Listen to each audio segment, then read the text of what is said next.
ভালুকা ময়মনসিংহে ধর্ম নিয়ে কটূক্তির অভিযোগে শ্রমিককে পিটিয়ে হত্যা, র্যাব 14 ময়মনসিংহ কর্তৃক 7 জন গ্রেপ্তার। ভিকটিম দিবুচন্দ্র দাস 28, পিতা রবিলাল দাস, সাং মোকামিয়াকান্দা থানা, তারাকান্দা জেলা, ময়মনসিংহ। তিনি ভালুকা থানার ডুবুলিয়া পায়োনিয়ার নিট ফ্যাক্টরি শ্রমিক। অজ্ঞাতনামা উত্তেজিত জনতা ভিকটিমের বিরুদ্ধে হযরত মুহাম্মদ সাল্লাল্লাহু আলাইহি সাল্লাম ও ধর্ম নিয়ে কটূক্তির অভিযোগ এনে গত 18 ডিসেম্বর 2025 খ্রিস্টাব্দ রাত অনুমানিক 21 ঘটিকায় ফ্যাক্টরি হতে জোরপূর্বক বাইর করে দাঙ্গা সৃষ্টির মাধ্যমে দেশীয় অস্ত্র দিয়ে আঘাত সহ কিল ঘুষি দিয়ে পিটিয়ে তাকে হত্যা করে।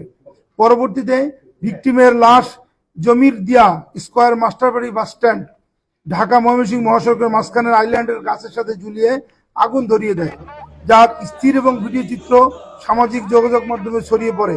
উক্ত ঘটনায় ভালুকা থানার মামলা নম্বর 26 তারিখ 19 ডিসেম্বর 2025 খ্রিস্টাব্দ ধারা 147, 149, 302, 201, 297, 34 পেনাল কোড রুজু হয়। সিপিএসসি র্যাব 14 ময়মনসিংহের আভিযানিক দল ঘটনার ভিডিও বিশ্লেষণ ও স্থানীয়ভাবে তথ্য সংগ্রহ ও যাচাইপূর্বক বর্ণিত ঘটনার সাথে জড়িত থাকার অভিযোগে অদ্য 20 ডিসেম্বর 2025 খ্রিস্টাব্দ আনুমানিক রাত 3 ঘটিকায় ময়মনসিংহ জেলার ভালুকা থানাধীন স্কয়ার মাস্টারবাড়ি এলাকায় অভিযান পরিচালনা করে অভিযুক্ত 1 মোহাম্মদ রিমন সরকার, মোহাম্মদ তারেক হোসেন, মোহাম্মদ মানিক মিয়া, মোহাম্মদ ইরশাদ আলী, নিজুমউদ্দিন, আলমগীর হোসেন, মোহাম্মদ মিরাজ হোসেন আকন সহ মোট 7 জনকে গ্রেপ্তার করতে সক্ষম হয়। পরবর্তী আইনানুগ ব্যবস্থা প্রক্রিয়াধীন রয়েছে। আপনাদের ধন্যবাদ।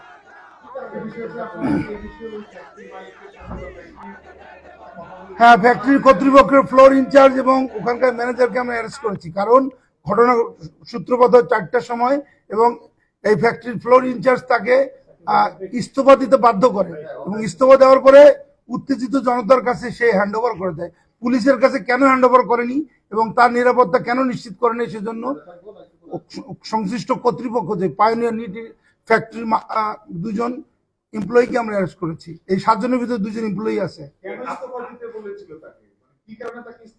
ইস্তফা দিতে বলেছিল যে স্থানীয় জনতা, সে নাকি হ্যাঁ তখন ভিতরে ছিল, ওই মহানবী সাল্লাল্লাহু আলাইহি সাল্লাম নামে কটূক্তি করছে এবং লোকজন তাকে প্রেসার ক্রিয়েট করতেছিল, সে এখানে থাকতে পারবে না, সেজন্য তাকে ইস্তফা দিতে বাধ্য করছে। একটা বিষয় একটু যে অভিযোগটা নিয়ে হত্যা করা হলো, এরকম অভিযোগ কেউ শুনেছে বা কটূক্তি করেছে, কারা শুনেছে বা কোথাও, এই জিনিসটা খুবই অস্পষ্ট। আমরা বারবার চেষ্টা করেছি জানার যে কাকে বলেছে, কি বলেছে, এটা কিন্তু কেউ বলতে পারেনি।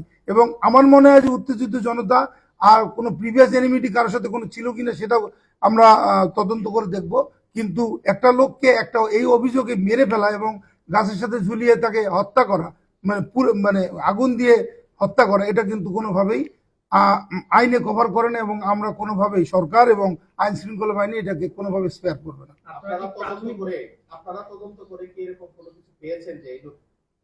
আমাদেরকে তদন্ত করার সুযোগ দিতে হবে, কারণ তদন্ত তো এটা তো থানা তদন্ত করবে, আমরাও ছায়া তদন্ত করব।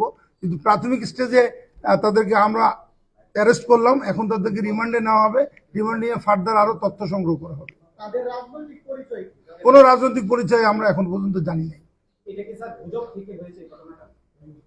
হতে পারে, এখন পর্যন্ত বলা যাচ্ছে না, বাট মহানবী সাল্লাল্লাহু আলাইহি সাল্লামকে এবং ধর্ম নিয়ে যে কটূক্তির ব্যাপারটা, সেটা আমরা যোগাযোগ মাধ্যমে জানতে পারি এবং এই কারণেই তাকে হত্যা করা হয়েছে, এটাও যোগাযোগ মাধ্যমে, সামাজিক যোগাযোগ মাধ্যমে আমরা জানতে পারি। একটি বিষয় পরিষ্কার করবেন যে 7 জনকে আপনারা গ্রেফতার দেখিয়েছেন এখন পর্যন্ত, মূলত প্রথমে সূত্রপাতটা কি নিয়ে হয়েছিল, কার সাথে হয়েছিল, এমন কিছু কি জানতে পেরেছেন কিনা?